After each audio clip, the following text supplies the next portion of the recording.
Alam nyo guys, noong wala pa akong content monetization, ang laki ng kita ng mga video ko. Umabot ng $98, merong 80, 70, 60, 40, 50, mga ganyan.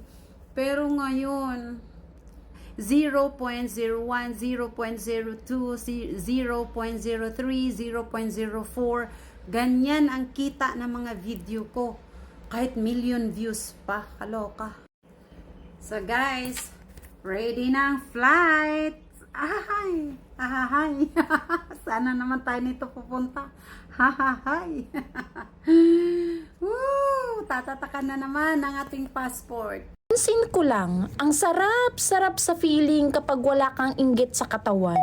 Oh, hindi ka makarelate no? E paano mula ulo hanggang paa, inggitera ka?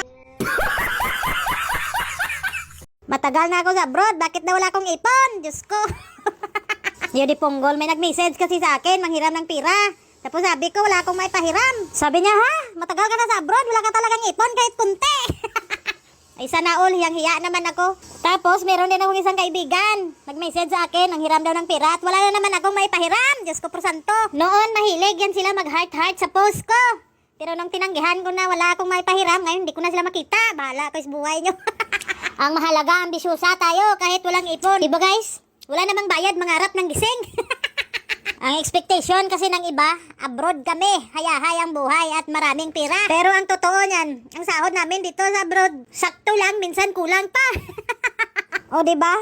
Expectation versus reality. Realidad sang kabuhi. Pansin ko lang, ang sarap-sarap sa feeling kapag wala kang inggit sa katawan. Oh, hindi ka makarelate no? E paano mula ulo hanggang paa, inggitera ka?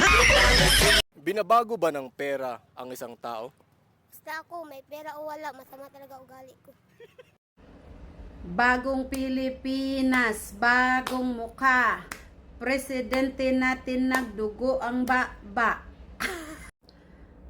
Ay, ang boring ng buhay ko. Ang ganda ng mga cellphone pero walang textmate, walang chatmate, walang callmate. Hindi man lang mag-ring tong mga cellphone ko. Ano ba yan?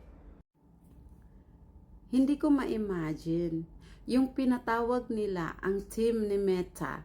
Tapos, naghanap ng due process. Hay! Iba ka!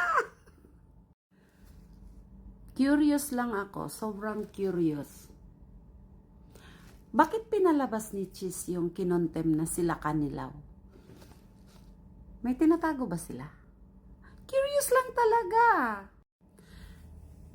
Matindi talaga ang kaplastikan ng ibang mga politiko basta paparating ng election. Imagine na kumakain sa takip ng kaldero, nilagyan ng suka at asin. Pagkatapos namukot, ay daambot plastic. Hindi ka aasenso. Habang buhay ka magiging hampas lupa. Hoy! Mas gugustuhin ko na maging hampas lupa ako buong buhay ko kaysa lukuhin ko yung sarili kong mayaman ako! Alam mo, akala namin ikaw mabait na tao eh. Yung pala reyna ka ng mga mata po. Binabago ba ng pera ang isang tao? Basta ako, may pera o wala, masama talaga ugali ko. Grabe gyud ning kuano kining magpadung na ganing eleksyon. Ang pagka-plastic gyud sa mga tao perti kaayo tan-awa. Nay gakaon sa taklob sa kaldero, gibutang ag suka, butang ag asin, na nya namukot pud siya. Ay ambot. Oh. Yung kanina, yung hindi pa naligpit ang higaan at yung ngayon na naligpit na.